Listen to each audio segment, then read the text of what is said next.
ઓમ શ્રી ગણેશાય નમઃ. જય શ્રી કૃષ્ણ મિત્રો. સોમવારની શિવજીની કથા આપણે સાંભળીશું. પરમ પિતા પરમાત્મા જગતના પાલનહાર શિવ શક્તિનો જાપ કરે છે આ સંસાર. જય ભોળાનાથ. પ્રિય ભક્તો, આજે સોમવાર છે. આ વ્રત કથાને સાંભળવાથી અનંત સુખ મળે છે. કથા સાંભળનારના બધા જ પાપ અને સંકટ દૂર થાય છે તથા એમની સર્વ મનોકામનાની પૂર્તિ થાય છે. કેમ કે ભગવાન શિવને આશુતોષ કહેવાયા છે. આશુતોષ એટલે એનો મતલબ છે કે તુરંત પ્રસન્ન થનારા દેવ. માટે આ કથા પ્રસન્ન ચિત્ત મનથી સાંભળજો. વિડીયો સારો લાગે તો લાઈક અને શેર કરવાનું ભૂલશો નહીં, કારણ કે જેટલી વાર્તા શેર કરશો એટલા લોકો વાર્તા સાંભળશે અને આપણને એનું પુણ્ય ફળ મળશે.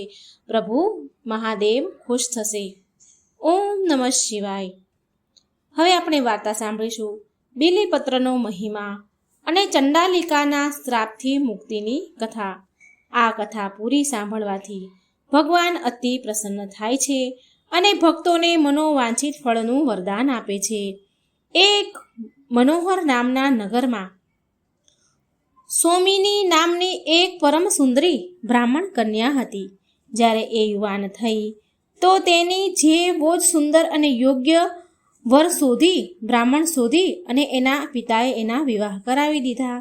લગ્નના અમુક સમય પછી તેનો પતિ સોમિનીનો પતિ રોગથી પીડિત થઈ ગયો અને કાળના યોગથી તે મૃત્યુને પામ્યો. જેનાથી સોમિની બહુ દુઃખી થઈ અને શોક કરવા લાગી. શોકથી તેનું વિધવાનું જીવન જીવવા લાગી. એ વિધવાની જેમ બહુ દુઃખ ઉઠાવવા લાગી. પરંતુ થોડા સમય વીત્યો તો તે કામથી પીડિત થવા લાગી. એટલે તે વ્યાભિચારણી થઈ ગઈ. તેનું કુળ તથા ખાનદાનમાં જેટલા પણ વ્યક્તિ હતા એ તેને કલંકિત કુલક્ષણી કહેવા લાગ્યા. આવી રીતે સંબોધન કરીને એને બોલાવતા હતા અને તેને લોકલાજના ડરથી તેના ઘરેથી લોકોએ તેને નીકાળી દીધી. તો એક શૂદ્રએ તેની પત્ની બનાવી લીધી. એની જોડે એને લગ્ન કરી દીધા. શૂદ્રએ એને પત્ની બનાવી ઘરે લાવ્યો. હવે એ સોમની માંસ મદિરા પીવા લાગી. કેમ કે એ શૂદ્ર જાતિમાં ગઈ હતી. તે વ્યક્તિ પણ માંસ મદિરાનું સેવન કરતો હતો. એની સાથે રહેવાથી એ બ્રાહ્મણ કન્યા પણ માંસ મદિરાનું સેવન કરવા લાગી. હવે થોડા જ દિવસ બાદ એને તે શૂદ્રથી એને એક કન્યા એને જન્મ આપ્યો. એને ત્યાં શૂદ્રના ઘરે એક કન્યા થઈ. એકવાર તેનો પતિ શૂદ્ર કામકાજથી બહાર ગયો હતો તો સોમનીએ બહુ મદિરા પાન કરવાની એને ઈચ્છા થઈ સોમનીને. એટલે તેણે બહુ મદિરા પાન કર્યું અને નશામાં તેણે એક ગાયના વાછરડાની હત્યા કરી દીધી અને તેને લઈને ઘરે આવી તો સોમનીનું પૂર્વજન્મનું કોઈ સંક્ષિપ્ત કર્મ જાગ્યું. પૂર્વજન્મનું કોઈ સારું કર્મ હશે તે જાગી પડ્યું અને માંસની અભિલાષામાં તેણે ક્ષણ માત્ર માટે જ શિવજીનું ધ્યાન કર્યું અને એ ગાયના વાછરડાને કાપીને તેની ઈચ્છા અનુસાર એણે ભોજન બનાવ્યું અને ખૂબ મજાથી પકાવ્યું અને ખાધું. આવી રીતે એના ભગવાનનું પૂજન કરતી. કોઈ દિવસ એ પૂજન ન કરે, ન કોઈ દિવસ સોમવારના વ્રત કરે અને ના ક્યારેય ભગવાન શિવના શિવલિંગ પર જળ ચડાવતી. પણ એ તેના પતિની જેમ જ માંસ મદિરાનું સેવન કર્યા કરતી.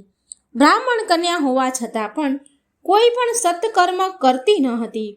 આવી રીતે દિવસ વીતતા ગયા. એ કાળના વશીભૂત થઈ અને તેનું મૃત્યુ થયું. તે મૃત્યુને પ્રાપ્ત થઈ.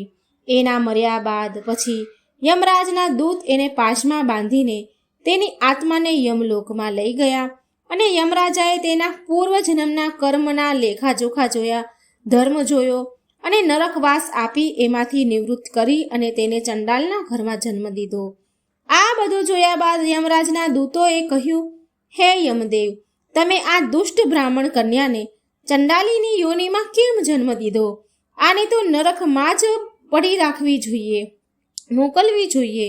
આ સાંભળી યમરાજા બોલ્યા, હે દેવદૂતો, આણે એક દિવસ ભગવાન શિવનું સ્મરણ કર્યું હતું, માટે આને નરકમાં ન મોકલી અને ચંડાલની યોનિમાં જન્મ દીધો છે. પ્રિય ભક્તો, એણે ચંડાલની યોનિમાં જન્મ લીધો અને નેત્રહીન જ્યોતિ ન પામતા આંધળી બની. ભૂખથી વ્યાકુળ તથા બંને આંખોથી આંધળી હોવાના કારણે એ હાથમાં લાકડી લઈને ચાલવા વાળી બની. લાકડી લઈને ચાલતી અને ચંડાલોના હેઠા ભોજન કરીને તેની ભૂખ શાંત કરતી હતી. એકવાર જ્યારે શ્રાવણ માસ આવ્યો તો એ દિવસ શ્રાવણ સોમવારનું વ્રત હતું. બધા જ ભક્તગણો મંદિરમાં શિવ અર્ચના માટે ઉમટી રહ્યા હતા. તો એ ચંડાલની શિવના ઉત્સવમાં આવતા જતા એ યાત્રીઓ પાસે દિન વચનોથી ભીખ માંગવા લાગી. હવે કોઈ પુણ્ય આત્મા હતી, તેણે એના હાથમાં બીલીપત્ર મૂકી દીધા. તેવડી તે આંધળી છોકરી, એ કન્યા બીલીપત્ર ઓળખી ગઈ. તો તેને થયું કે આ તો બીલીપત્ર છે. એને એ બીલીપત્ર દૂર ફેંકી દીધા. પણ એમાંથી એક બીલીપત્ર પાસે એક શિવલિંગ હતું, એના ઉપર પડ્યું. અને એ દિવસે શ્રાવણ સોમવાર હતો, શ્રાવણ સોમવારના વ્રત હતા. તો બહુ બધા પાસે એણે ભીખ માંગી. ભીખ માંગવા છતાં પણ એ ચંડાલણીને એ દિવસે કોઈએ પણ કંઈ જ આપ્યું નહીં. એ દિવસે એ ચંડાલણીનું વ્રત, સોમવારનું વ્રત થઈ ગયું. નિરાહાર વ્રત પૂરું થયું અને જાગરણ પણ થઈ ગયું. પ્રાતઃકાળ સવાર થતાં વહેલી સવારે આમને આમે તેના ઘરની પાસે પહોંચી અને બેભાન થઈ પડી અને મૃત્યુને પ્રાપ્ત થઈ.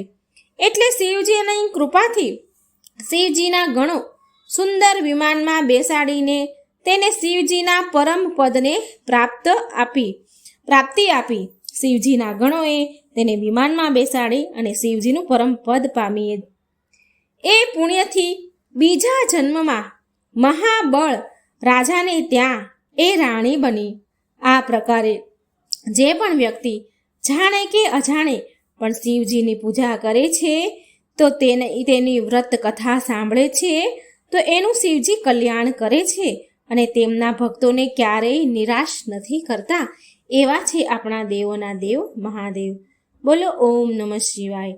હવે આપણે સાંભળીએ શિવજીને જમવા આવ્યા ધરતી પર ખીર અને ખાંડ. ખૂબ જ સુંદર કથા છે મિત્રો, સાંભળો. એક દિવસ ભગવાન ભોળાનાથ કૈલાસ પર્વત પરથી પૃથ્વી પર ચાલ્યા અને તેને જતા જોઈને પાર્વતીજી બોલ્યા, હે પ્રભુ, તમે ક્યાં જઈ રહ્યા છો? ભોળાનાથ બોલ્યા કે હું પૃથ્વી લોકમાં જઈ રહ્યો છું. પાર્વતીજી કહે છે, હું પણ તમારી સાથે આવીશ. ભોળાનાથના ઘણી ના પાડવા છતાં પણ મા પાર્વતી માન્યા નહીં અને મહાદેવ સાથે પૃથ્વી લોક પર ભ્રમણ કરવા પહોંચી ગયા. ફરતા ફરતા પાર્વતીજીને ખૂબ ભૂખ લાગી. એટલે મા બોલ્યા, મહાદેવ સ્વામી, મને ખૂબ ભૂખ લાગી છે, મારે ખીર અને ખાંડનું ભોજન કરવું છે. મહાદેવ બોલ્યા, ચાલો પાર્વતી, આગળ ચાલો. આગળ જઈને તેમણે એક ઘરનો દરવાજો ખખડાવ્યો. તો એક શેઠાણી બહાર આવી અને બોલી, શું જોઈએ છે મહારાજ?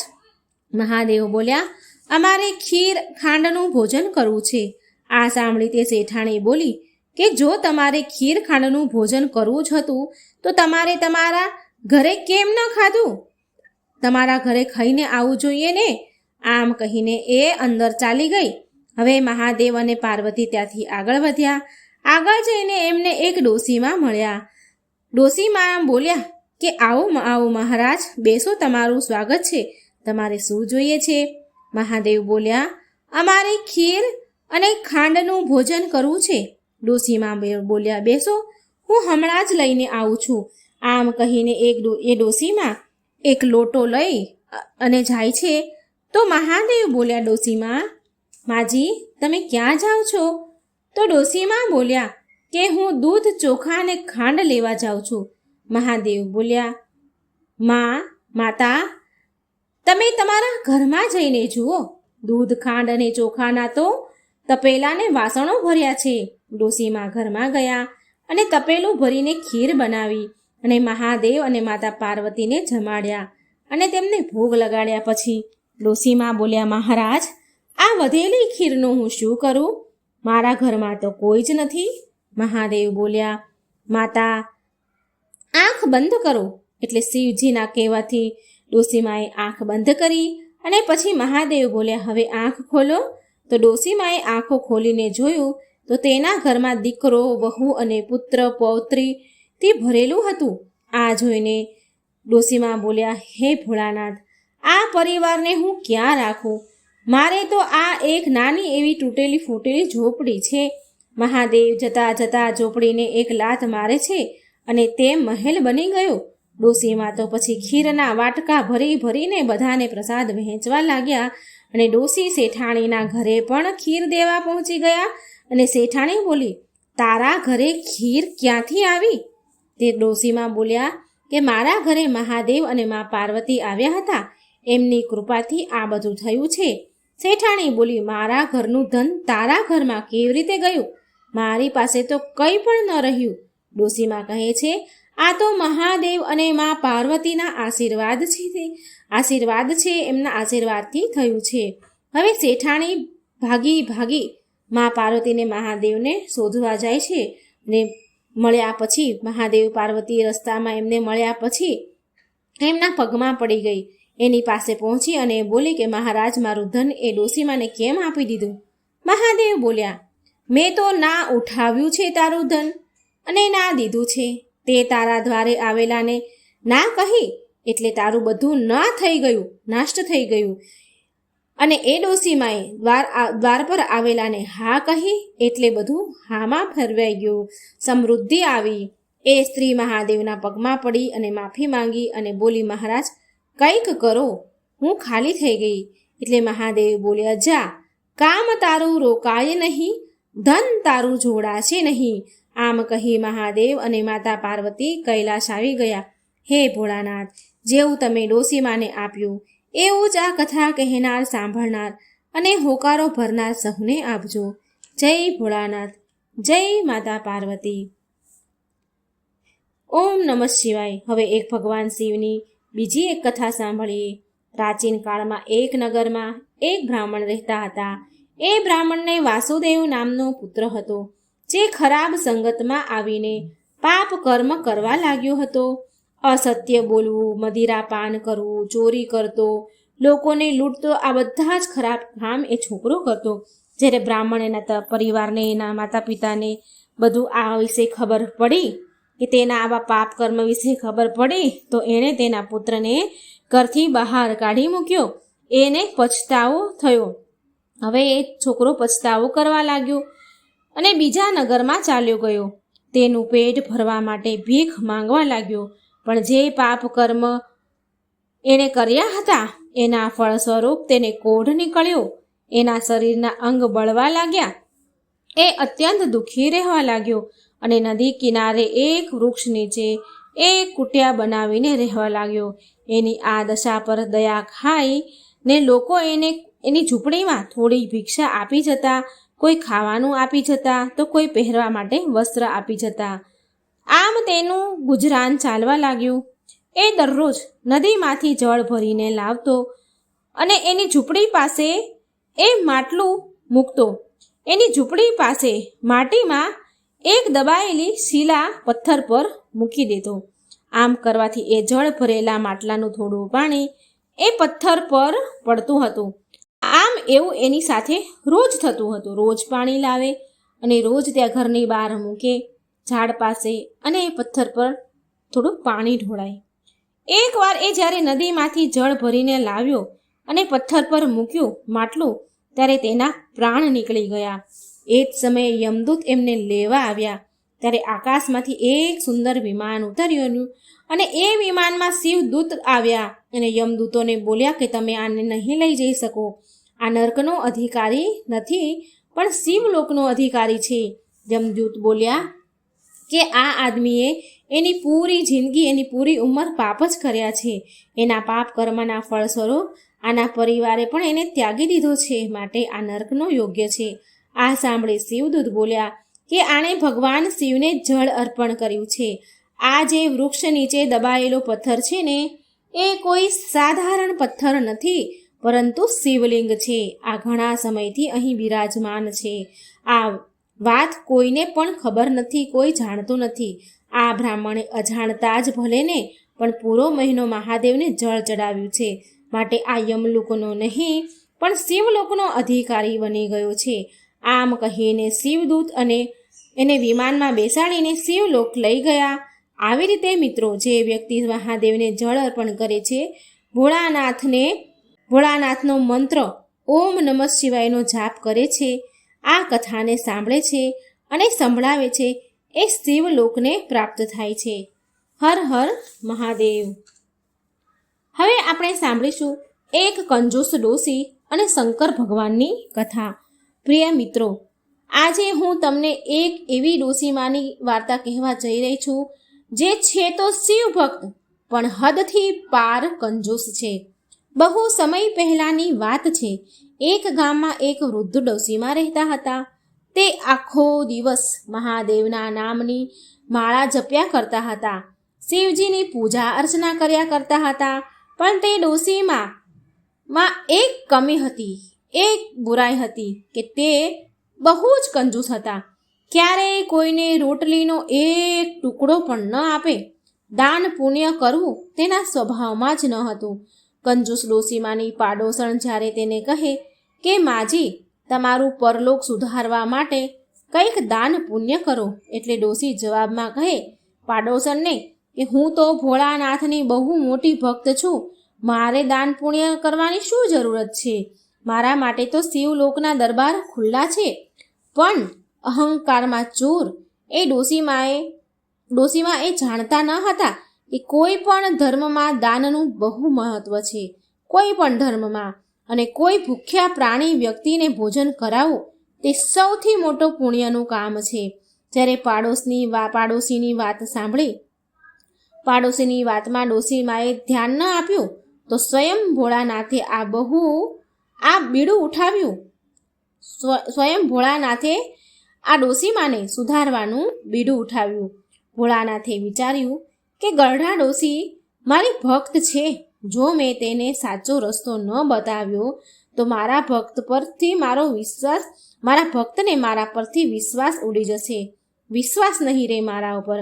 આમ વિચાર કરી ભોળાનાથે ગરીબ ભિખારીનો વેશ ધારણ કર્યો અને ભગવાન ભિખારી બની કંજૂસ ડોસીમાના ઘરે પહોંચી ગયા. દરવાજો ખખડાવ્યો એટલે ડોસીમાએ દરવાજો ખોલ્યો તો ડોસીમાએ ભિખારીને જોયા. એટલે શિવજી હતા.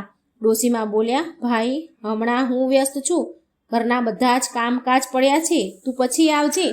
ભોળાનાથ પાછા ત્યાંથી ચાલ્યા ગયા. થોડી કલાક ગયા પછી પાછા ભિખારીના રૂપમાં તે ડોસીના ઘરે આવ્યા ભોળાનાથ અને બોલ્યા, માં, મને કંઈક ખાવાનું આપો, હું બહુ દિવસથી ભૂખ્યો છું. તે ડોસીમાં તો કંજૂસ અને ચાલાક પણ હતા, એટલે ફરી બહાનું કાઢીને ભિખારીને પાછો કાઢ્યો. પણ ભોળાનાથે પણ હાર ન માની. ભિખારી સ્વરૂપમાં ભોળાનાથ સ્વયં રાતના સમયે પાછા આવ્યા અને દરવાજો ખખડાવવા લાગ્યા.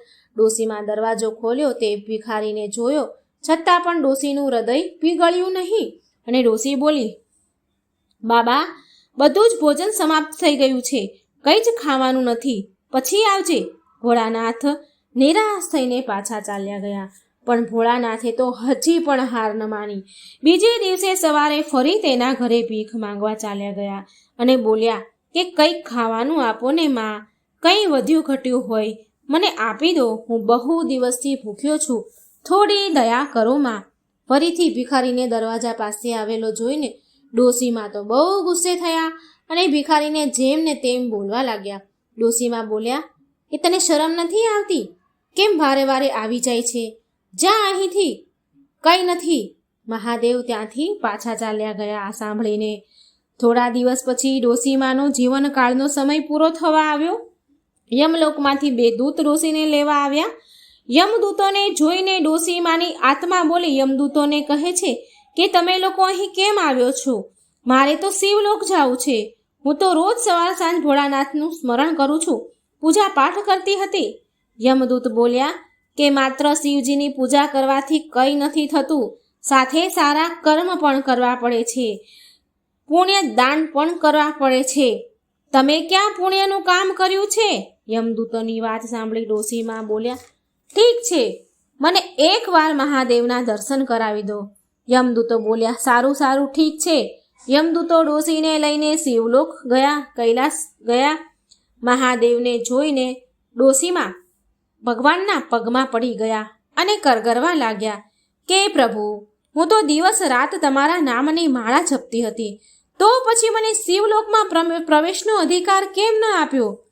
મહાદેવ ડોશીમાને સમજાવતા કહે છે કે માજી, તમે મારી ભક્તિ તો કરી છે, પણ એ કાફી નથી, એટલી જરૂર બરાબર નથી. દાન પુણ્ય કરવું એ સૌથી મોટો ધર્મ છે. ખાલી ભક્તિ કરવી કાફી નથી હોતી, દાન પુણ્ય પણ કરવા પડે છે, અને એ જ મોટો ધર્મ છે. અને માજી, તમે તમારા જીવનકાળમાં અન્નનો એક દાણો પણ કોઈને નથી આપ્યો, ક્યારેય કોઈ ભૂખ્યાને ભોજન નથી કરાવ્યા. માજી, હું તમારા દ્વાર પર 4 વાર આવ્યો ભિક્ષા લેવા, પણ તમે મને બધી જ વખત બહાનું બનાવીને પાછો કાઢ્યો. તારી કંજૂસી જ તારા શિવલોકના રસ્તાની બાધા બની. ડોશીમાની આંખોમાંથી તો દડ આંસુની ધારા વહેવા લાગી. ડોશી બોલ્યા, પ્રભુ, મને માફ કરી દો, મારાથી બહુ જ મોટી ભૂલ થઈ ગઈ છે. મારી આંખો પર પડદો પડ્યો હતો. પ્રભુ, મને એક મોકો આપો. મહાદેવને માજી ઉપર દયા આવી ગઈ. મહાદેવ બોલ્યા, ઠીક છે માજી, હું તમને એક અવસર આપું છું. ફરી તમે ધરતી પર જાઓ, ત્યાં જઈને પુણ્યનું કાર્ય કરો. 7 દિવસની અવધિ છે તમારી પાસે. આ 7 દિવસની અવધિનો જેટલો ઉપયોગ કરી શકો એટલો ઉપયોગ તમે કરી લો. ડોશીમાં તો ખુશ થઈ ગયા અને પાછા તેના શરીરમાં ધરતી પર આવી ગયા. એમની આત્મા એમના શરીરમાં આવી ગઈ અને હવે તો ડોશીમાં સુધરી ગયા. તેનું જીવન બદલી ગયું. ડોશીમાં રોજ દાન પુણ્ય કરવા લાગ્યા. હવે કોઈ પણ ભિખારી તેના દરવાજા પર આવે તો હલવા, પૂરી અને જાતના પકવાન બનાવીને તેને પ્રેમથી ખવડાવતી. રોજ સારું જમવાનું બનાવીને રસ્તા પર બેસેલા ભિખારીઓને રોજ જમાડવા એ ડોશીમાં જતા. ગાયોને ઘાસચારો નાખતા, પક્ષીઓને ચણ નાખતા. 1 અઠવાડિયા સુધી ડોશીમાએ ખૂબ પુણ્ય કર્યું, ખૂબ પુણ્ય કમાયા. મરતા પહેલા ડોશીમાએ ઘરની બધી જ વસ્તુ, વાસણ, કપડાં, અનાજ અને ત્યાં સુધી કે સોનાના ઘરેણાં ગરીબોમાં વહેંચી દીધા. હવે ડોશીમાના 7 દિવસ પૂરા થયા. મૃત્યુનો સમય આવતા જ દેહ ત્યાગી દીધો અને શિવલોક ચાલ્યા ગયા. અને આ પ્રકારે કંજૂસ ડોશીમાનું ભોળાનાથે જીવન બદલી નાખ્યું. બોલો હર હર મહાદેવ, ભોળાનાથની જય. શિવજીનો ગુસ્સો. શિવજીને કેમ ક્રોધ આવ્યો આખરે? તો આ વાર્તા પૂરી અંત સુધી સાંભળજો. એક સમયની વાત છે. શ્રીપુર નામના એક ગામમાં રામેશ્વર નામનો એક બ્રાહ્મણ તેની માતા સાથે રહેતો હતો. રામેશ્વર દિવસ રાત ભગવાન શિવની ભક્તિ કર્યા કરતો હતો. તે ભગવાન શિવને ખૂબ માનતો હતો. શિવ નામનો જાપ સદાય તેના મુખમાં રહેતો હતો. ઓમ નમઃ શિવાય, ઓમ નમઃ શિવાય, ઓમ નમઃ શિવાય. સદાય તેના મુખ પર આ નામ રહે, જાપ રહે. એક દિવસ સવારે રામેશ્વર ભગવાનની પૂજા કરી રહ્યો હતો ત્યારે તેમની માતા તેની પાસે આવીને કહે છે, રામેશ્વર બેટા, આજે પણ તે મને સવારે વહેલી ન ઉઠાડી અને તે જાતે જ ઘરના બધા કામ કરી લીધા છે. ખીરનો પ્રસાદ થાળ પણ શિવજીને ધરાવી દીધો તે? રામેશ્વર બોલ્યું, હા માં, મેં વિચાર્યું કે ફટાફટ બધા ઘરના કામ પતાવી દઉં અને ખીરનો ભોગ ભગવાન માટે બનાવી લઉં. ભોળાનાથ પણ ખીરની વાટ જોઈને બેઠા હશે, માટે મેં ફટાફટ ખીર બનાવી લીધી. લે માં, આ ખીરનો પ્રસાદ તું પણ ખાઈને બતાવ કે કેવી છે ખીર. રામેશ્વરની માતા પણ ખીર ખાય છે એટલે રામેશ્વરની માતા કહે છે કે રામેશ્વર બેટા, તો બાળપણથી જ આ ખીર શિવજીને ખવડાવતો આવે છે, ખીરનો પ્રસાદ ભગવાનને ધરાવતો આવે છે. જ્યારે તારા બાપુ જીવતા હતા ત્યારે તે મને પ્રસાદ ખીરનો ખવડાવતા હતા અને એના ગયા પછી તે આ નિયમ બનાવી લીધો છે. બેટા, તારી ખીર બહુ જ સ્વાદિષ્ટ છે અને હા, મને ખબર છે કે ભગવાન શિવને પણ તારા હાથની ખીર ખાવા માટે રોજ વાટ જોતા હશે, રોજ એમને તારી ખીરની રાહ રહેતી હશે. એટલે રામેશ્વર કહે છે, હા માં, હું એટલે જ રોજ સવારે જલ્દી ઉઠીને પહેલાં ખીર જ બનાવી લઉં છું કે જલ્દીથી ભગવાન શિવ ખીરનો પ્રસાદ ગ્રહણ કરે, ભગવાન શિવ ખીર ખાઈ શકે. રામેશ્વરનો નિયમ હતો રોજ સવારે જલ્દી ઉઠે અને ઘરના બધા જ કામ પતાવીને પછી ભગવાન શિવ માટે રોજ ખીરનો પ્રસાદ એની હાથે જ બનાવે. આ કાર્ય પહેલાં રામેશ્વરના પિતા કરતા હતા અને તેના ગયા પછી શિવજીની સેવા અને ખીરનો પ્રસાદ પૂરીની જવાબદારી રામેશ્વરે ઉઠાવી લીધી હતી. રામેશ્વરને વિશ્વાસ હતો કે એના હાથે બનાવેલો ખીરનો પ્રસાદ શિવજી રોજ ખાતા જ હશે. આવા વિશ્વાસ સાથે તે રોજ ખીરનો પ્રસાદ એનો થાળ ધરાવતો હતો. અને આ તરફ કૈલાસ પર્વત ઉપર બિરાજમાન શિવજી એમના ભક્ત દ્વારા ધરેલો ખીરનો પ્રસાદ બહુ પ્રસન્ન મનથી, બહુ ખુશ થઈને ખાતા હતા. આટલા પ્રસન્ન મનથી ખીર ખાતા શિવજીને જોઈને મા પાર્વતી કહે છે, સ્વામી, શું વાત છે? તમે તો આનંદ જ લઈ રહ્યા છો. તમને તો આનંદ જ છે. તમારા ભક્ત તમને આટલા પ્રેમથી સ્વાદિષ્ટ પકવાનો વ્યંજનો ખવડાવે છે અને તમારો ભક્ત રામેશ્વર તો રોજ નિયમ અનુસાર ખીરનો પ્રસાદ તમને આપે છે, ધરાવે છે. લાવો, થોડી ખીર મને પણ આપો. રામેશ્વરના હાથની ખીર તો બહુ જ સ્વાદિષ્ટ હોય છે.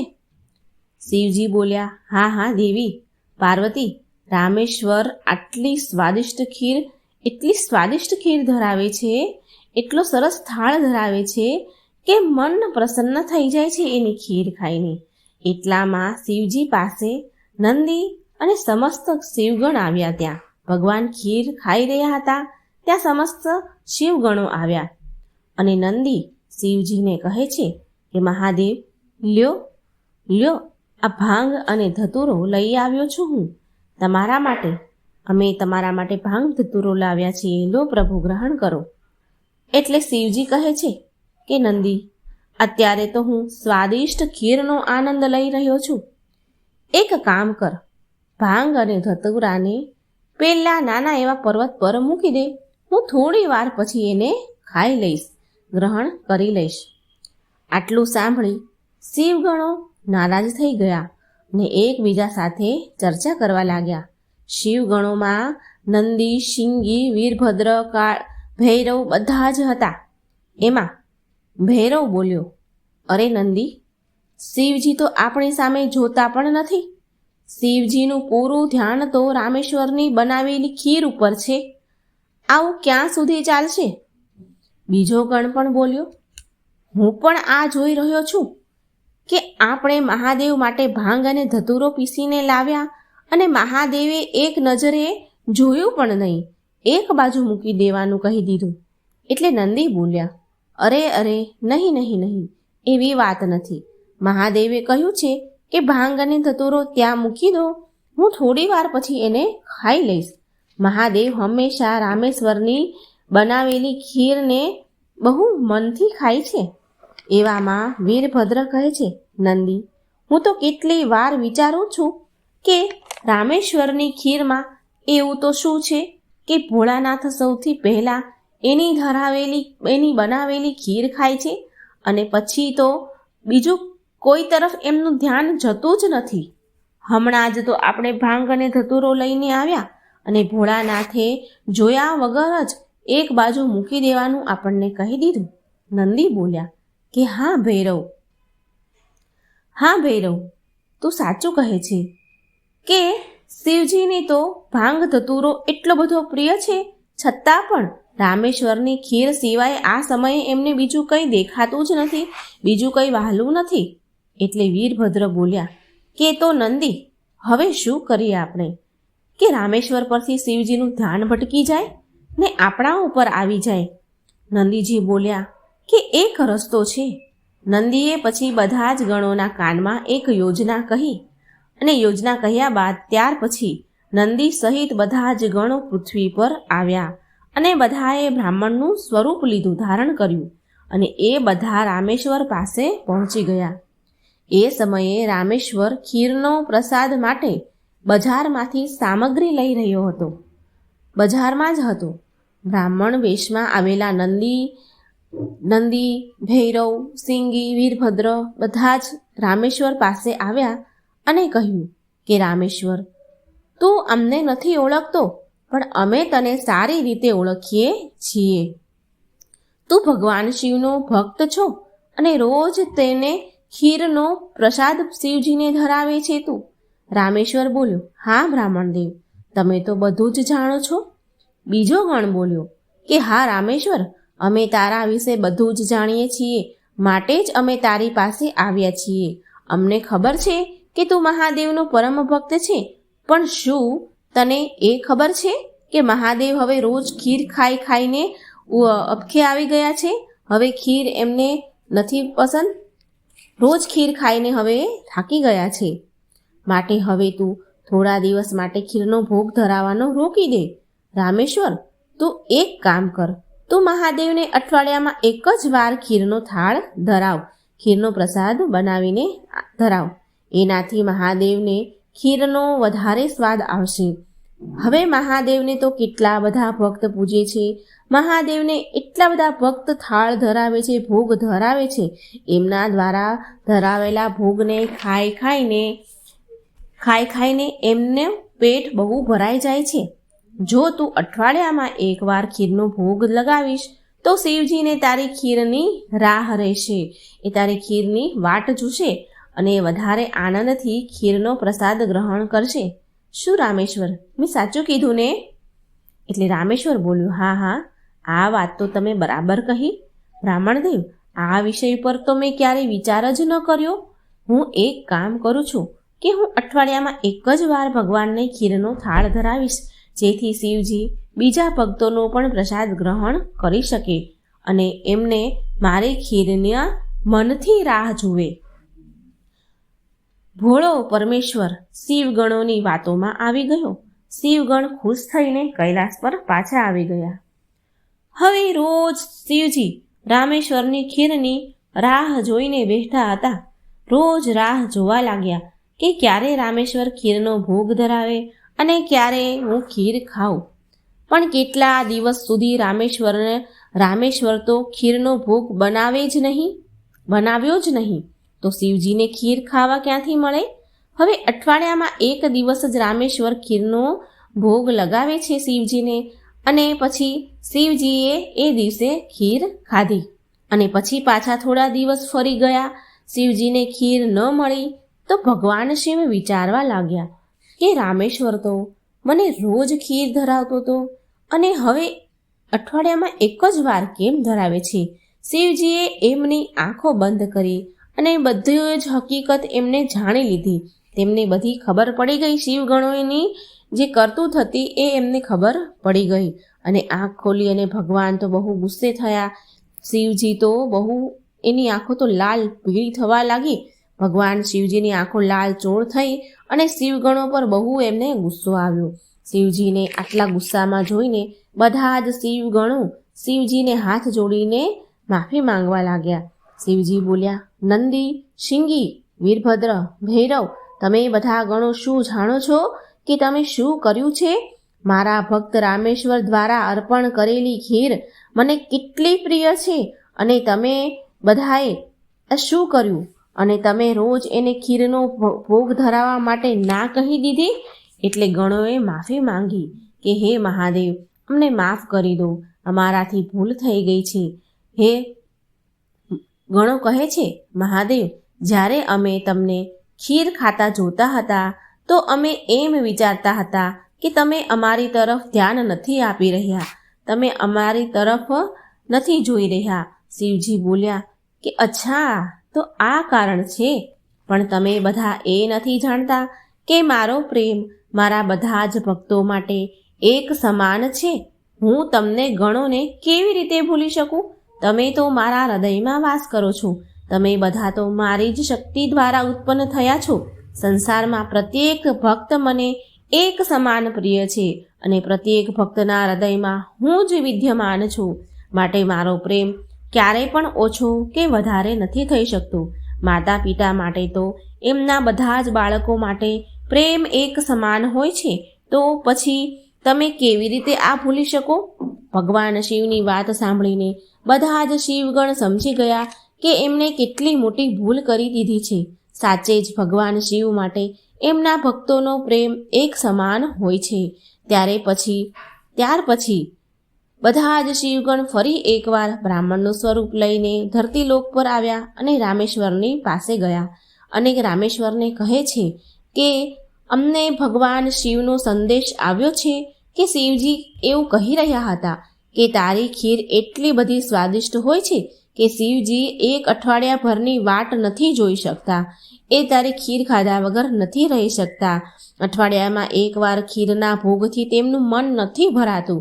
માટે શિવજીની આજ્ઞા છે કે તું રોજ ખીરનો ભોગ બનાવજે અને શિવજીને અર્પણ કરજે. રામેશ્વર બોલ્યો કે તમે સાચું કહો છો બ્રાહ્મણ દેવ? ભગવાન શંકરને મારા હાથની બનાવેલી ખીર એટલી બધી પ્રિય છે. સારું, હવે હું રોજ ખીરનો પ્રસાદ શિવજીને ધરાવીશ. અહીં આ વાર્તા પૂરી થાય છે. આ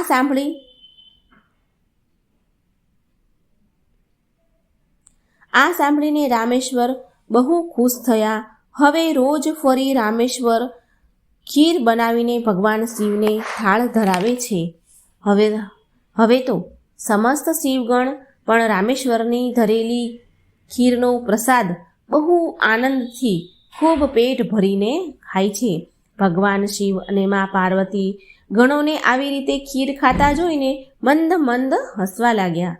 ભગવાન શિવે એમના પરમ ભક્ત રામેશ્વરને બધી જ સુખ સુવિધા પૂર્ણ કરી દીધી. બધી રીતે એને સુખ સંપત્તિ શાંતિ આપી અને તેના જીવનમાં ક્યારેય કોઈ કઠણાઈ મુશ્કેલીઓ ન આવી. રામેશ્વરના લગ્ન બહુ જ સુશીલ અને સુંદર કન્યા સાથે થયા અને થોડા વર્ષ પછી એના ઘરે 2 બાળકોનો જન્મ થયો. રામેશ્વર તેના પરિવાર સાથે સંપૂર્ણ જીવન ખુશી ખુશી જીવ્યો અને રામેશ્વરને અંતમાં મોક્ષ પ્રાપ્ત થયો. તો મિત્રો, અહીં વાર્તા પૂરી થાય છે અને આ વાર્તામાંથી એવું જાણવા મળે છે કે ભાવથી કરેલી ભક્તિ ભગવાન પાસે પહોંચી જ જાય છે. જે પણ મનથી આપણે આપણી શક્તિ પ્રમાણે જે પણ આપણે પ્રભુને અર્પણ કરીએ છીએ તો એ ભગવાન જરૂર સ્વીકારે છે. મિત્રો, જો મારી વાર્તા સારી લાગે તો લાઈક અને શેર કરજો. મારી ચેનલને સબસ્ક્રાઈબ જરૂર કરજો. આ વાર્તા એક વાંઝણી સ્ત્રીની છે, નિસંતાન સ્ત્રી છે. મિત્રો, આ કહાની ખૂબ જ રસપ્રદ છે. તમે ધ્યાનથી અને પૂરી સાંભળજો. ઘણા સમય પહેલાની વાત છે. એક ગામમાં 2 ભાઈ રહેતા હતા. બંને ભાઈ ધંધો કરતા હતા અને સુખી હતા. એક ભાઈને સંતાન હતું નહીં અને એક ભાઈને સંતાન સુખ હતું. મોટા ભાઈને સંતાન હતા અને નાના ભાઈને સંતાન ન હતા. આ બંને ભાઈની પત્નીઓ ખૂબ જ સુંદર હતી, પણ બેવના સ્વભાવ અલગ અલગ હતા. જે નાના ભાઈની વહુ હતી તે બહુ સંસ્કારી હતી. સવારે 4 વાગે ઉઠે, ભગવાનની સેવા પૂજા કરે અને ઘરમાં આખો દિવસ કામ કરે અને રોજ સમય નીકાળીને ભગવાન શિવજીના મંદિરે જઈ ભજન કીર્તન કરે અને ઘરે કોઈ મહેમાન આવે તો તેને બહુ માનપૂર્વક આવકાર આપે અને સેવા ચાકરી કરે. આવા સરસ સ્વભાવના કારણે તેના ગુણોની ચર્ચા બહુ દૂર દૂર થતી. આખા ગામમાં બધા એની વખાણ કરતા, પ્રશંસા કરતા. અને જે મોટી વહુ હતી તે કંઈક કરતી જ ન હતી. સંસ્કારી ન હતી, ના કોઈ દિવસ પૂજા પાઠ કરે, ના મંદિરે જતી હતી, ના ઘરના કામ કરે. આખો દિવસ તેના શરીરને સુંદર બનાવી રહે. ક્યારેક આ શિંગાર કરે તો ક્યારેક પેલો શિંગાર કરે, નવી નવી જાતની સાડીઓ પહેરે, નવા નવા ઘરેણાં પહેરે. બસ તેને શણગાર કરવાનો જ શોખ. આખો દિવસ પૂરો દિવસ સજ્યા ધજ્યા જ કરે, ઘરના કોઈ કામ કરે નહીં. એક દિવસ જ્યારે તે ઘરની બહાર નીકળી તો ઘરના લોકોએ તેને કહ્યું કે આખો દિવસ તારા શરીરને શણગારવામાં જ નીકાળે છે સમય. અરે, આવી સુંદરતાને શું ફાયદો? સજવા સવરવાનો શું ફાયદો? તૈયાર થવાનો શું ફાયદો? જો કે તારે સંતાન જ નથી, તું તો વાંજણી છો. જો કોઈ દિવસ તારું કોઈ મોં જોઈ લે ને તો તેનું સફળ ન થાય, તેનું કામ બરબાદ થઈ જાય, એના કામમાં સફળ ન થાય. તારા દર્શન કરવા એ તો અપશુકન છે. આવા મેણા ટોણા સાંભળી તે દિવસે મોટી વહુ બહુ દુઃખી થઈ અને તે રડતી રડતી ઘરે આવી. બીજો દિવસ થયો એટલે તે દિવસે તે મોટી વહુએ તે દિવસે તો ના તેની નવી સાડી પહેરી, ના કોઈ શણગાર કર્યો અને ઘરમાં જ બેઠી રહી. અને તેવામાં નાની વહુ તેના ઘરે આવી અને એને દુઃખી જોઈને તેને પૂછે છે કે આજે તમે બહુ દુઃખી દેખાવ છો, શું થયું છે? કોઈ તકલીફ છે? કોઈ દુઃખ છે? પરેશાની છે? આજે તો તમે નથી નાહ્યું, નહીં ધોયું, નહીં નવી સાડી પહેરી, નથી તમે શણગાર કર્યો, શું થયું છે? તો મોટી વહુ કહે છે કે મારી નાની બહેન, તમને હું શું વાત કરું, આ ગામવાળા મને બહુ મેણા ટોણા મારે છે, મને વાંજણી કહીને બોલાવે છે, કહે છે કે તારે કોઈ સંતાન નથી, તું તો વાંજણી છે. આમ કહીને તે ખૂબ જ રડવા લાગી. પછી નાની વહુ તે મોટી વહુને કહે છે કે મોટી બહેન, તમે ચિંતા ન કરો, દુઃખી ન થાઓ, ભગવાન બધું જ સારું કરશે. બેન, તમે ચિંતા ન કરો, તમે એક કામ કરો, રોજ તમે મારી સાથે ભગવાન શંકરના મંદિરે ચાલો. હું ત્યાં તે ભક્તોને અને ભગવાનને તમારા માટે પ્રાર્થના કરવાનું કહીશ. તમારી માટે હું પ્રાર્થના કરવાનું બધાને કહીશ. ભગવાનને પ્રાર્થના કરીશું કે ભગવાન તમારો ખાલી ખોળો ભરી દે. ભગવાન પર વિશ્વાસ રાખો. બીજો દિવસ થયો એટલે તે નાની વહુ તેની મોટી જેઠાણીને લઈને શંકર ભગવાનના મંદિરે ગઈ અને ત્યાં તે રોજ શિવ ભક્ત ભગવાનના ભજન કીર્તનમાં આવતા હતા. તેને બધી આ મોટી બહેનની એટલે કે જેઠાણીની બધી વાત કરી અને પછી ત્યાં મંદિરના પૂજારી, ત્યાં મંદિરમાં આવેલા શિવ ભક્તો અને આ નાની વહુએ શંકર ભગવાનને પૂરા મનથી પ્રાર્થના કરી કે આ નિસંતાન સ્ત્રીને કોઈ સંતાન આપો પ્રભુ, અને તેનો ખોળો ભરી દો, તેને ખોળાનો કુંદનાર આપો. અને તે મોટી વહુએ પણ તેના માટે, એની જેઠાણી માટે એના માટે પ્રાર્થના કરી. નાની વહુએ એની જેઠાણી માટે પ્રાર્થના કરી, મોટી વહુએ એના માટે પ્રાર્થના કરી. આ બધું જોઈને તે બહુ ખુશ થઈ. તેનું મન શાંત થયું અને રાજી ખુશીથી બંને દેરાણી જેઠાણી ઘરે આવી. જ્યારે બીજો દિવસ થયો ત્યારે પણ તે મોટી વહુ શંકર ભગવાનના મંદિરે આવી અને તે દિવસે પણ તે બહુ ખુશ થઈ. તેનું મન ખુશથી રહેવા લાગ્યું. તેનું મન શાંત થયું હતું. તેને હવે સારું લાગવા માંડ્યું અને તે દાન પુણ્ય પણ કરવા લાગી. તેને ભગવાન પર વિશ્વાસ અને શ્રદ્ધા જાગી અને થોડા દિવસ ગયા એટલે તેને દિવસો રહ્યા. તે ગર્ભવતી થઈ અને 9 મહિના થયા એટલે તેને એક સુંદર દીકરીને જન્મ આપ્યો. તે મોટી વહુ અને તેના પતિ આ છોકરીનો જન્મ આપ્યો વહુએ તો બહુ ખુશ થયા. બંને પતિ પત્ની બહુ ખુશ થયા. તેમને માતા પિતાનું સંતાનનું સુખ મળ્યું. માતા પિતા બન્યા. અને જ્યારે એક દિવસ નાની વહુ મંદિરે ગઈ ત્યારે ત્યાંના પૂજારી અને શિવ ભક્તો જે રોજ મંદિરે ભજન કીર્તન પૂજાપાઠ કરવા આવતા હતા તેને આ નાની વહુ કહે છે કે મારી જેઠાણી જે નિસંતાન હતા તેના ઘરે એક સરસ સુંદર છોકરીએ જન્મ લીધો છે. અને આ સાંભળી બધા બહુ ખુશ થયા, રાજી થઈ ગયા. અને પછી તે શિવ ભક્ત હતા તે નાની વહુને કહે છે કે શિવ ભગવાનની કૃપાથી તેને માં બનવાનું સુખ મળ્યું છે, તેનું વાંજ્યા મેણું ટળ્યું છે, તો તમે તમારા ઘરે શિવજીનો પૂજા પાઠ કરાવો અને તમારી દીકરીને વાળ ઉતારજો ત્યારે. અને નાની વહુ પછી કહે છે કે હું આ વાત વિશે ઘરે વાત કરીશ, મારી જેઠને વાત કરીશ કે ઘરે શિવ પૂજા રખાવે. અને નાની વહુ ઘરે આવી અને તેની જેઠાણીને બધી વાત કહી તો તેના પરિવાર અને તેની જેઠાણીએ આ વાત માની ગયા. કહ્યું કે સારું, આપણે શિવ પૂજા આપણા ઘરે જરૂર કરાવીશું અને છોકરીના વાળ પણ આપણે અહીં ઉતારીશું. હવે તે છોકરી ધીરે ધીરે મોટી થાય છે અને ત્યારે તે મોટી વહુ તેના પતિને કહે છે કે હવે આપણી છોકરી મોટી થઈ ગઈ છે, હવે આપણે આપણા ઘરે શિવજીના પૂજા પાઠ કરી દેવા જોઈએ અને આપણે છોકરીના વાળ ઉતારવાનું જે બાકી છે તે પણ શિવ પૂજામાં કરી દઈશું. તેનો પતિ કહે છે સારું, આપણે કાલે સવારે મંદિરે જઈશું અને બ્રાહ્મણને પૂછીને શિવ પૂજાનું આયોજન કરી લઈશું. અને બીજે દિવસે સવારે તેનો પતિ પંડિતજીના મંદિરે જાય છે. હવે તેની છોકરી ચાલતી થઈ ગઈ. નાની હતી, અણસમજુ હતી, ચાલતા શીખી ગઈ હતી પણ બોલતી ન હતી. તો તે એના પિતા પાછળ ચાલી પડે છે અને આ વાતની કોઈને ખબર નથી. તે છોકરી તેના પિતા સવારે નીકળ્યા મંદિરે જવા એટલે તેની પાછળ આ છોકરી પણ નીકળી ગઈ અને આ વાતની જાણ તેના પિતાને ન હતી કે પાછળ મારી છોકરી ચાલી આવે છે, અને ના તો તેની માતાને ખબર હતી કે તેની છોકરી તેના પિતાની પાછળ નીકળી ગઈ છે. અને મોટી વહુનો પતિ બ્રાહ્મણના ઘરે પહોંચે છે અને તે બ્રાહ્મણની પત્નીને કહે છે કે મહારાજ ઘરે છે? તો બ્રાહ્મણની પત્ની કહે છે કે ના, તે તો ઘરે નથી, તે બીજી જગ્યાએ પૂજા પાઠ કરવા માટે ગયા છે.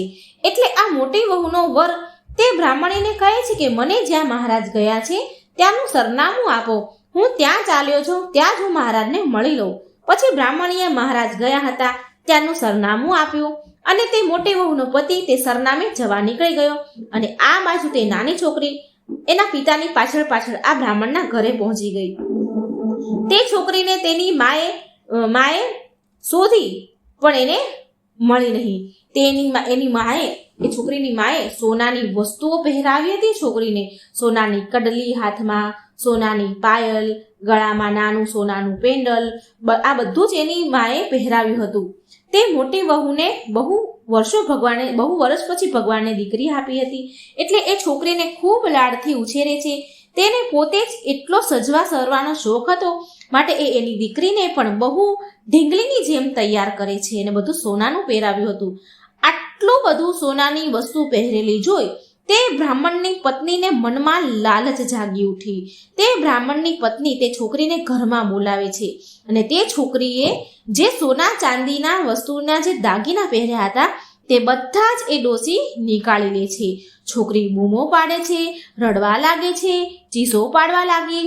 એટલે તે બ્રાહ્મણની પત્નીએ તેનું મોં દબાવી રાખ્યું અને તેના ઘરેણા કાઢવા લાગી અને બળજબરી કરતા તે છોકરી નીચે જમીન પર બહુ જોરમાં પડી અને તે છોકરી ત્યાં જ મરી જાય છે. અને પછી તો આ છોકરી મરી ગયા બાદ તે બ્રાહ્મણની પત્નીના તો હોશ ઉડી ગયા. તેને પરસેવો છૂટવા લાગ્યો. એ વિચારવા લાગી કે અરે આ શું થઈ ગયું, આ તો મરી ગઈ, હવે શું થશે? એ તો ગભરાવા લાગી. થોડી વાર થયું ત્યાં તો બ્રાહ્મણ ઘરે આવ્યા. તે બ્રાહ્મણે આ છોકરીને જમીન પર પડેલી જોઈ એટલે તે બ્રાહ્મણે તેની પત્નીને પૂછ્યું કે અરે આ છોકરીને શું થયું, તે આમ જમીન પર કેમ પડી છે? તેની પત્ની બ્રાહ્મણને બધી વાત કરે છે. હું આ છોકરીના ઘરેણા ઉતારતી હતી અને ઝપટીમાં તે જમીન ઉપર પડી ગઈ અને મરી ગઈ. બ્રાહ્મણના તો હોશ ઉડી ગયા. તેની પત્ની ઉપર ગુસ્સો કરવા લાગે છે. અરે તે આ શું કરી દીધું, આ છોકરીને મારી નાખી. અરે આ છોકરી માટે તો તેના મા બાપે શિવ પૂજા રાખી છે અને એના વાળ ઉતારવાની વિધિ છે આજે. અરે હવે શું થશે? આપણને તો જેલ કરશે. આપણને કોઈ પૂછશે કે આ કેવી રીતે મરી તો શું જવાબ આપીશું? હવે તો નક્કી આપણને ફાંસી લાગશે. ત્યારે બ્રાહ્મણની પત્ની બ્રાહ્મણને કહે છે કે પણ આપણે કોઈને કહીશું જ નહીં. આને આપણે કે મારી નાખીને જો ખબર પડે તો ફાંસી મળે ને, કોઈને ખબર પડવા જ નહીં દેવાની. એક કામ કરો, જેમ કહું એમ તમે કરો.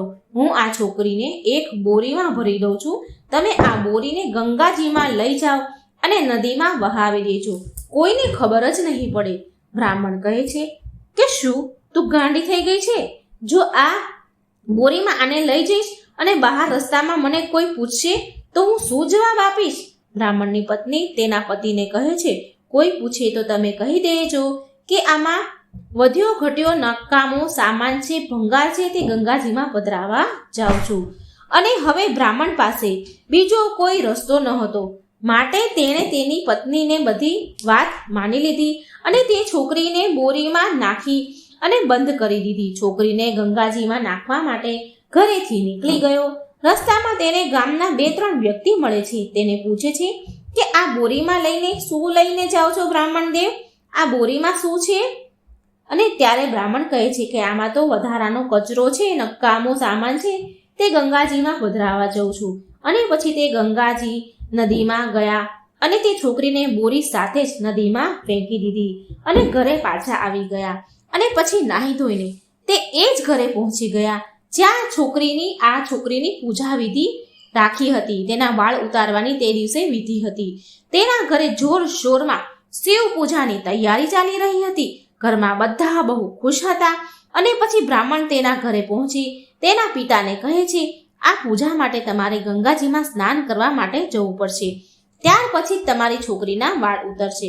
પછી આવું કહેવાથી તે છોકરીના પિતા ગંગાજીમાં નહાવા જાય છે અને તે એક જગ્યા પર સંજોગવશ પહોંચે છે જે જગ્યા પર બ્રાહ્મણે તે છોકરીને ફેંકી હોય છે નદીમાં. અને તેના પિતાએ જ્યારે ગંગાજીમાં નહાવા માટે થોડા અંદર સુધી ગયા અને તેણે પહેલી ડૂબકી લગાવી ત્યારે તે બોરી તેને અડીને પાસે આવી.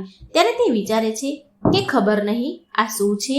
તેણે તેના પગથી આગળ ધક્કો માર્યો અને જ્યાં બીજી ડૂબકી મારી ત્યાં તો ફરી પાછી તે બોરી તેની પાસે આવીને અથડાણી. ફરી પાછું તેણે તે બોરીને ધક્કો મારીને આગળ ફેંકી. તે ત્રીજી ડૂબકી મારી ત્યારે ફરી તે બોરી તેની પાસે જ આવી અને તેને અથડાણી. અને પછી તે વિચાર કરે છે કે આ કોઈ ગંગાજીનો સંકેત લાગે છે. માં મને કંઈ આપવા માંગતા લાગે છે. પછી તેણે તે બોરીને નદીની બહાર નીકાળી અને કિનારે મૂકી અને વિચાર્યું કે પૂજા પાઠ સ્નાન કરીને આ બોરી ખોલીશ. અને તેણે પૂજા સ્નાન કરી અને તે બોરી પાસે આવ્યો અને તેણે તે બોરી ખોલી અને ત્યાં તો જુએ છે કે તેની જ મરેલી છોકરી છે. અને ત્યાં જ તે તો ભાંગી પડ્યો. તેના તો હોંશ ઉડી ગયા. તે રડવા લાગ્યો. તે ઘણી બધી વાર ત્યાં બેસીને રડે છે. અને પછી તેણે તેની છોકરીની લાશને એક કપડામાં વીંટીને તેના ઘરે લઈ આવ્યા અને ઘરના પાછળના દરવાજેથી આવ્યા. કોઈની નજર ન પડે તેમ તે એકદમ આવ્યો અને ખાટલા ઉપર લાશને સુડાવીને તેવામાં તેની બહેન ત્યાં આવી અને તેના ભાઈને રડતા જુએ છે અને પૂછે છે કે ભાઈ આ શું થયું અને તમે કેમ રડી રહ્યા છો. અને તેના ભાઈ પાસે બેસીને બધી વાત કહે છે. એના ભાઈએ એને બધી વાત કહે છે. બેન ખબર નહીં કે આ મારી છોકરીને કોણે મારી નાખી. આ મારી છોકરી મને ગંગાજીમાંથી મળી, એક બોરીમાં બાંધેલી હતી. આમ રડતા રડતા ભાઈ બધી બહેનને વાત કરે છે, હે ભગવાન આ મારી સાથે તમે શું કર્યું. અને તેનો ભાઈ તેની બહેનને કહે છે કે બહેન સાંભળ, આ વાતને કોઈને ખબર પડવી જોઈએ નહીં. તું રડતી નહીં, કારણ કે જે આપણે આ શિવ પૂજા ચાલુ કરી છે તે પૂરી નહીં થાય. અને જે આપણે શિવ ભક્તો માટે, બ્રાહ્મણો માટે આ બહુ મોટો જે જમણવાર કર્યો છે તે પણ કોઈ ખાશે નહીં. તું વાત કોઈને કરતી નહીં. આ બધું પતી જશે ને એટલે આપણે કહી દઈશું. તેની બહેન તેની વાત માની ગઈ. અને પછી તો છોકરીના પિતાએ તેની લાશ ઉપર બહુ બધા કપડાં નાખી દીધા અને લાશને ઢાંકી દીધી. અને તે બહાર ગયો તૈયાર થઈને. શિવ પૂજા ચાલતી હતી ત્યાં બેસી ગયો. ફરી થોડી વાર થઈ એટલે તે રૂમનું તાળું ખોલ્યું અને તેની લાશ પાસે આવીને બેસી ગયો અને રડવા લાગ્યો. અને આ બાજુ બ્રાહ્મણ તેની માને કહ્યું કે તમારી છોકરીને બોલાવો અને પૂજામાં બેસાડો. પછી તે છોકરી તેની નણંદને કહે છે કે જાઓ તમે જઈને આપણી દીકરીને લઈ આવો. હવે આ વહુની નણંદ દોડતી તેના ભાઈ પાસે આવી અને તેના ભાઈને કહે છે કે ભાઈ પ્રિયાને પૂજામાં બેસવા માટે બોલાવે છે. અરે હવે શું કરીશું ભાઈ. ત્યારે તે છોકરીના પિતા તેની બહેનને કહે છે કે તારી ભાભીને કહી દે કે પ્રિયા હજી સૂતી છે, તે ઉઠશે એટલે તેને લઈ આવીશ. તે વહુની નણંદ તેને ભાઈ પાસે આવે છે અને તેને કહે છે કે તેની ભાભી પાસે આવી. તે નણંદ એની ભાભી પાસે આવી અને કહે છે કે પ્રિયા હજી સૂતી છે ભાભી, તે જાગશે એટલે હું એને લઈ આવીશ. તો મોટી વહુ માની ગઈ અને પછી ધીરે ધીરે શિવ પૂજા પૂરી થઈ. પછી બ્રાહ્મણ ફરીથી વહુને કહે છે કે હવે તો શિવ પૂજા પણ પતી ગઈ છે, તો હવે વાળ ઉતારવાની વિધિ શરૂ થશે. વિધિ શરૂ કરવાની છે. તમે તમારી દીકરીને બોલાવો, પ્રિયાને બોલાવો. અને ફરી પાછી તે વહુ તેની નણંદને તે છોકરીને માટે કપડાં પહેરાવવા માટે, ઘરેણાં પહેરાવવા માટે આપે છે અને કહે છે કે તમે તેને સરસ તૈયાર કરીને લઈ આવો. આ બધા ઘરેણાં, આ બધા કપડાં, આ બધું પહેરાવીને લાવો. વાળ ઉતારવાની વિધિ કરવાની છે ચાલુ. અને હવે તેની નણંદ તેના ભાઈ પાસે પાછી આવી અને કહે છે કે ભાભીએ તો કહ્યું છે કે હવે વાળ ઉતારવાનો સમય થઈ ગયો છે, તમે પ્રિયાને તૈયાર કરીને લઈ આવો. હવે ભાઈ બહેન બહુ રડે છે, શું કરે. અને આ મરેલી છોકરીને કપડાં અને ઘરેણાં પહેરાવીને તૈયાર કરે છે. મિત્રો, કેવી છે ભગવાનની લીલા. આ બાજુ ઘરમાં ખુશીઓ મનાવાય છે બધા જ ખુશીઓ મનાવે છે અને આ બાજુ બંધ રૂમમાં લાશ પડી છે. છોકરી અને ભાઈ બહેન બહુ રડી રહ્યા છે. ભાઈ બહેન છોકરી માટે રડી રહ્યા છે. આ બધું દ્રશ્ય કૈલાસ પર્વત પર બેઠેલા શંકર ભગવાન અને માતા પાર્વતી જોઈ રહ્યા છે. પાર્વતીજી જોઈ રહ્યા છે કે ભગવાન આ કેવી પરીક્ષા છે કે આ બાજુ આ છોકરીના ઘરમાં ખુશીઓ મનાવાય છે અને આ તરફ બંધ રૂમમાં મરેલી છોકરી અને ભાઈ બહેન એને જોઈને રડી રહ્યા છે. એ મરેલી છોકરીને સજાવી રહ્યા છે અને ખૂબ રડી રહ્યા છે. માં પાર્વતીને આ જોઈને બહુ દયા આવી અને શંકર ભગવાનને કહે છે કે હે પ્રભુ, હવે આનાથી વધારે તમે તમારા ભક્તની પરીક્ષા કેમ લેશો? જો તેની માને ખબર પડશે તો ન જાણે શું થશે. આ બધી ખુશી ભયાનક દુઃખમાં બદલી જશે. હે ભોળાનાથ, તમે આ છોકરીને જીવન દાન આપો. અને ભોળાનાથ પાર્વતીજીની વાત માની ગયા અને કહે છે કે હું જાઉં છું અને તે છોકરીને જીવનદાન આપું છું. અને શંકર ભગવાન સાધુનો વેશ ધારણ કરી તેના ઘરે આવ્યા. ઘરે આવીને સાધુએ તે છોકરીના પિતાને બોલાવ્યા અને કહે છે કે આ તમારા ઘરે શેની ખુશીઓ મનાવાય છે? અને તે પિતાએ કહ્યું કે અમારા ઘરે શિવ પૂજા છે અને મારા ઘરે મારા છોકરીની વાળ ઉતારવાની વિધિ પણ છે, માટે આ ખુશીઓ મનાવવામાં આવે છે. આ પ્રસંગ કર્યો છે. સાધુ મહારાજ બોલ્યા, સારું બેટા, તારા ઘરે શિવ પૂજા છે, તમારા ઘરે શિવ ભક્તોનું જમણવાર છે. ચાલો, બહુ બધું સારું કામ છે, પણ તારા ચહેરા પર આટલું દુઃખ કેમ છે? કેમ મને દેખાય છે? મને તારી આંખોમાં આંસુ દેખાય છે. અને ત્યારે તે મરેલી છોકરીના પિતા તે સાધુના ચરણોમાં પડી ગયા અને જોરથી રડવા લાગ્યા અને બધી પછી વાત કરી. કહે છે કે મહારાજ, મારી છોકરી મરી ગઈ છે. એ વાત હું અને મારી બહેન બે જ જાણીએ છીએ. હજી સુધી કોઈને ખબર નથી. હું આ વાતને ઘણી વારથી દબાવી રહ્યો છું, છુપાવી રહ્યો છું. એ એટલા માટે કે મારા ઘરમાં શિવ પૂજા થઈ રહી છે. જો હું આ વાત બધાને કહી દઉં તો શિવ પૂજા અધૂરી રહી જાય અને આ શિવ ભક્તો બ્રાહ્મણો જમ્યા વગર જ મારા ઘરેથી ચાલ્યા જાય. હું તો ખુલીને રડી પણ નથી શકતો મહારાજ. આ કેવી પરીક્ષા છે ભગવાનની? મારે કંઈ સમજાતી નથી, મને કંઈ સમજમાં નથી આવતું. ત્યારે સાધુ કહે છે કે જા, તું તારી મરેલી છોકરીને લઈ આવ. પછી તે બધાને નજરોથી છુપાઈને તે મરેલી છોકરીને સાધુ પાસે લઈને આવ્યા. સાથે તેની બહેન પણ આવી અને પછી સાધુજીએ તેના કમંડળમાંથી પાણી હાથમાં લીધું, જળ અંજલિ લીધી અને તે છોકરી ઉપર છાંટ્યું. ત્યાં તો તે છોકરી જીવતી થઈ ગઈ અને ઉઠીને ઊભી થઈ. આ બધું તેના પિતાએ જોયું તો તે ગાંડા થઈ ગયા. ખુશીને મારે એનું કંઈ ઠેકાણું ન રહ્યું. અને પછી તેણે તેની બહેનને કહ્યું કે જા, તારી ભાભીને બોલાવીને લાવ. અને પછી છોકરીની માં આવી અને તેના પતિએ તેના વિસ્તારપૂર્વક બધી વાત કહી અને કહ્યું કે એક સાધુ આવ્યા હતા, તેણે આપણી છોકરીને જીવન દાન આપ્યું છે. અને પછી તે સાધુ પાછું વળીને જુએ, તે સાધુને એ તો પછી ત્યાંથી ચાલ્યા જાય છે, પણ સાધુને જે પાછું વળીને જુએ છે ત્યાં તો એ ગાયબ થઈ ગયા હતા. આમ શંકર ભગવાન છોકરીને જીવનદાન આપે છે અને પછી બંને ભગવાનનો ખૂબ જ આભાર માને છે અને ખૂબ ખુશ થાય છે. તે પછી જે વાળ ઉતારવાની જે વિધિ હતી તે છોકરીની તે એ બધું કરે છે, બ્રાહ્મણ પાસે લઈ જાય છે. જ્યારે તે જીવતી છોકરી જોવે છે બ્રાહ્મણ, ત્યારે તેના તો હોશ ઉડી ગયા અને બોલી ગયા, અરે, આ છોકરી તો મરી ગઈ હતી, તો જીવતી કેવી રીતે થઈ?